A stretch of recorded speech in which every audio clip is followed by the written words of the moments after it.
entre milhares de carros, motos, caminhões. Como descobrir onde está a ameaça? Segura! Melhor correr. Chama ele. São fuzis, pistolas e munição. Muita munição. Armamento de guerra tentando praticamente todos os dias entrar no Rio de Janeiro. Nós trocamos informações de maneira constante com a Polícia Rodoviária Federal. Nos últimos meses, alguns trabalhos que já haviam sido iniciados começaram a apresentar bons frutos. Os números acompanham a escalada de violência no estado desde o ano passado.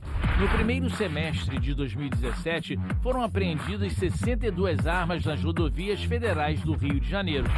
No segundo semestre, esse número saltou para 233, um aumento de 275%. Só nos primeiros 2 meses de 2018, a polícia apreendeu mais de 50 mil munições.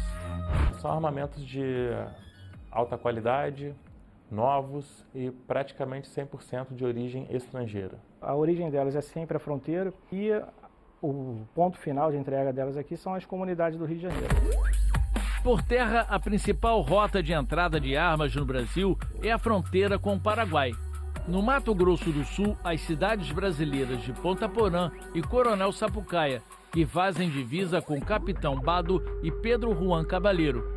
E no Paraná, as cidades de Foz do Iguaçu e Guaíra, que fazem divisa com Cidade del Oeste e Salto del Guairá.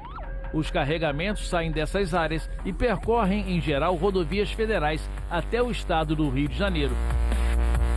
Aqui os criminosos costumam optar entre 3 caminhos: a BR-040, que atravessa a região serrana, a BR-101, que liga São Paulo ao Rio de Janeiro, pelo litoral, e a BR-116, a Dutra, que também faz a ligação entre São Paulo e Rio. Foi aqui a última apreensão dos agentes, segunda-feira passada. Por aqui passam diariamente 900 mil carros e caminhões, uma das rodovias mais movimentadas do Brasil. Os policiais rodoviários federais fazem muitas operações na região à procura de armas e drogas. E além do trabalho do setor de inteligência, eles contam também com a ajuda de cães farejadores. O RAI é um deles. A gente fez uma vistoria com o veículo e o RAI subiu ali no bagageiro ali do veículo e já deu uma indicação bem na chaminé do filtro industrial, né? Onde no interior estavam escondidos ali 12 fuzis, 33 pistolas e mais de 44 mil munições, né? Aí, garoto! Muito bom, moleque! Além das armas, os policiais têm encontrado toneladas de drogas e, cada vez mais, acessórios que aumentam o poder de fogo dos bandidos. Esse carregador é conhecido como lata de goiabada, né? Que é por causa do formato dele.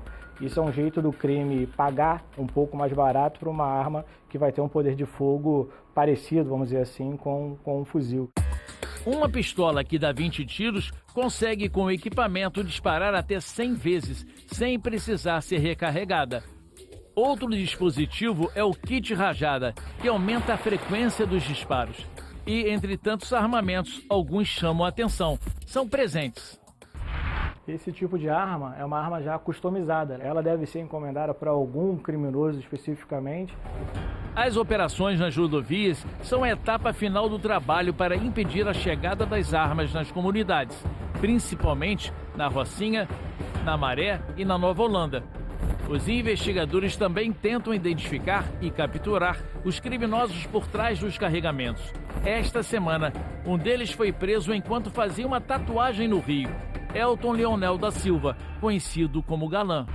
Pelas informações que existem, ele faz venda de drogas, armas e munições para diversas facções. É apontado em relatórios de inteligência, tanto da Polícia Civil de São Paulo como da Polícia Federal, como uma pessoa com grande influência nessa área fronteiriça, principalmente entre Pedro Juan Cabaleiro e Ponta Porã.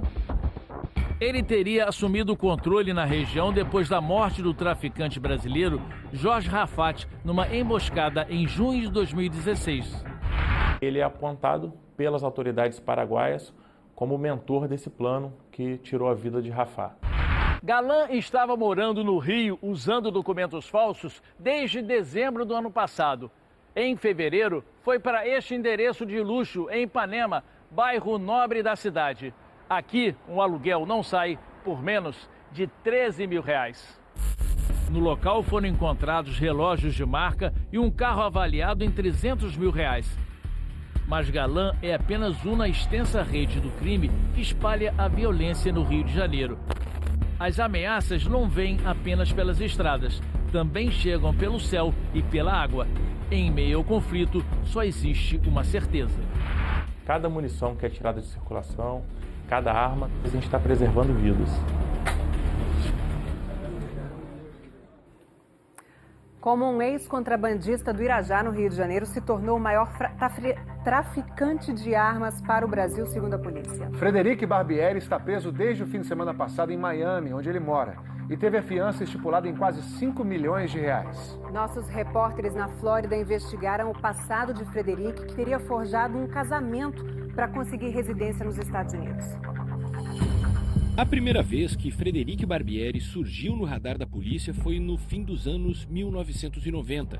Naquela época, o principal traficante de armas para o Rio de Janeiro era Marcelo da Gata do Irajá, que foi preso em 2002. Barbieri vivia ao lado de Marcelo e, segundo a polícia, passou a ser o principal fornecedor, usando como base de operações o Complexo do Alemão, destino da maior parte das armas que entravam ilegalmente no Rio de Janeiro. Pouco antes, no ano de 2000, ele tinha registrado o primeiro endereço nos Estados Unidos. No início dos anos 2000, Barbieri era limpador de piscinas em Miami. 15 anos depois, ele seria o maior traficante de armas para o Brasil, mandando fuzis escondidos justamente em aquecedores de piscina. De 2008 a 2015, ele fez 34 viagens entre o Brasil e os Estados Unidos. Essas imagens da polícia mostram Barbieri no Complexo do Alemão, na zona norte do Rio, em 2010. Mas o monitoramento foi interrompido no mesmo ano, quando a região foi ocupada por forças de segurança. A cena dos bandidos fugindo pela mata ficou famosa. Barbieri então fugiu de vez para Miami e ele estava preparado para isso. Já tinha até a cidadania americana, conseguida com um casamento fajuto. Esse casamento dele, que aconteceu em 2006, foi um casamento forjado, por assim dizer, para que ele pudesse ter direito a dar entrada no processo de naturalização dele. A noiva era a cubana Margarita Penha Rios. As informações dão conta que ele pagou uma quantia razoavelmente alta, cerca de $20 mil, para que esse casamento pudesse acontecer. R$64 mil. Menos de 2 anos depois, o casal, que nunca viveu junto, se separou. Barbieri já tinha conseguido a cidadania americana e aberto uma empresa de exportação. Ela se chamava FK Bar, com as iniciais de Frederico Barbieri, e ficava nesse endereço. O primeiro flagrante de tráfico de armas foi quando a polícia brasileira apreendeu em Salvador um container com munições que ele tinha enviado desse porto aqui. O envio deu errado. E não seria com containers que Barbieri iria se tornar o senhor das armas do Rio de Janeiro. O caminho que ele abriu para despejar milhares de fuzis no Brasil não foi pelo mar, mas pelo ar. De avião, as exportações se tornaram regulares. Só por essa empresa, ele mandou para o Brasil 620 motores elétricos, 156 aquecedores de piscina e 15 aparelhos de ar-condicionado. Para a polícia, todos recheados. Os investigadores americanos ouviram o dono, que disse que nunca soube das armas. Na sede da transportadora, tentamos falar com ele, mas ele tem medo. Porque é muito peligroso. Pela mesma empresa, Barbieri enviou os aquecedores de piscina que a polícia do Rio apreendeu cheios de fuzis no ano passado. E quando foi preso, ele tinha mais 52 embalados, prontinhos para viagem. Um delator que está colaborando com a justiça contou que armas enviadas por Barbieri para o Brasil saíram de uma das cidades mais turísticas dos Estados Unidos, das mais visitadas por brasileiros. Fuzis que foram parar nas mãos de bandidos no Rio de Janeiro saíram daqui de Orlando. Só em Orlando existem 122 lojas de armas. E o estado da Flórida está no centro de uma discussão sobre a facilidade de se comprar fuzis. Isso depois que um jovem matou 17 alunos numa escola com um AR-15.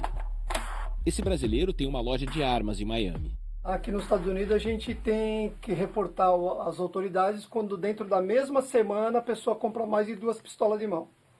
Já para rifle não existe esse tipo de controle. No Brasil, a polícia identificou o homem que fazia a distribuição dos fuzis enviados por Barbieri. Ele é João Vitor e está preso.